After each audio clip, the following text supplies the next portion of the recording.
किताब की रोनमाई को 2 महीने गुजर चुके थे। हानिया अब एक मारूफ मुसन्नफ़ा बन चुकी थी। अली की नवक्री मुस्तहिकम थी और ज़ैनब के चेहरे पर भी सुकून झलकता था। अमन सेहत याब हो चुकी थी और अब उनकी चहल पहल पहले जैसी हो गई थी। सब कुछ मामूल के मुताबिक लग रहा था, लेकिन कुछ चीज़ें ऐसी थीं जो हानिया के दिल को खटक रही थीं। ज़ैनब अक्सर गुमसम रहने लगी थी। वो पहले जैसी हंसती मुस्कुराती न थी। वो अक्सर छत पर जाकर देर तक फ़ोन पर किसी से बात करती या खामोश बैठकर आसमान को देखती। हानिया को तयस्सुस होने लगा। एक रात हानिया ने ज़ैनब को छत पर रोते देखा। वो चुपचाप वापस कमरे में आ गई, मगर नींद न आई। दिल में एक सवाल चबने लगा, ज़ैनब आखिर किस बात पर रो रही है। अगले दिन उसने अली से बात की, भाई भाभी ठीक तो हैं? मुझे कुछ बदला बदला सा लग रहा है।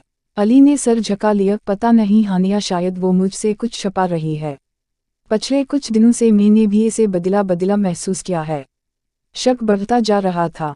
हानिया ने फैसला किया कि ज़ैनब से खुद बात करेगी। इसी रात जब सब सो चुके थे, हानिया ज़ैनब के पास गई। भाभी, आप मुझसे कुछ छिपा रही हैं। अगर दिल में कुछ है तो मुझे बताएं।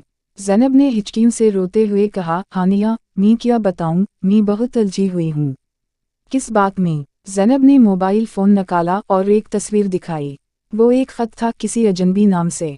ख़त में लिखा था, ज़ैनब, तुम मुझसे वादा करके गई थी कि अली से शादी के बाद मुझसे राबता रखोगी, मगर तुमने सब भुला दिया।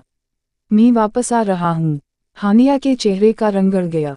ये कौन है भाभी? ज़ैनब ने लरजती आवाज़ में कहा, मेरी माजी की एक गलती, शादी से पहले का एक रिश्ता जो मैंने ख़त्म कर दिया था, मगर वो शख्स अब लौट आया है और धमकी दे रहा है कि वो सबको बता देगा।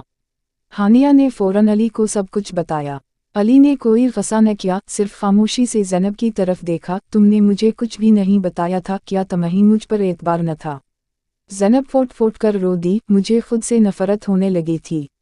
मैं तुम्हें खोना नहीं चाहती थी। अली ने गहरी सांस ली, सच कितना भी तल्ख हो, उससे भागने के बजाय सामना करना चाहिए। अब हम दोनों उस मसले को साथ हिल करेंगे। अगले दिन अली ने उस शख्स को खुद फ़ोन किया और मुलाकात तय की। हानिया ने इसरार किया कि वो भी साथ जाए। एक सुनसान जगह पर मुलाकात हुई। वो शख्स असलम काफ़ी जारह मजाज लग रहा था। मैं ज़ैनब से अब भी मोहब्बत करता हूँ और अगर वो मेरे साथ न आई तो मैं सबको सच बता दूंगा। अली ने पुरसकून लहजे में कहा, तुम जो चाहो कर लो, लेकिन ज़ैनब मेरी बीवी है और रहेगी। उसका माजी उसकी ज़ात का हिस्सा है, मगर वो अब सिर्फ मेरा हाल और मुस्तकबिल है। हानिया ने असलम की तस्वीर और धमकियों के पैगामात पहले ही महफूज कर लिए थे। अली ने वो सबूत निकाल कर दिखाए, अगर तुमने मजीद तंग किया तो हरासानी और ब्लैकमेलिंग का मुकदमा दायर कर दूंगा। असलम कुछ लम्हे चुप रहा, फिर तेज़ी से वहाँ से निकल गया। वापसी पर गाड़ी में खामोशी थी, मगर वो खामोशी किसी बोझ की नहीं, एतमाद की थी। कुछ दिन बाद ज़ैनब ने अली को एक ख़त दिया।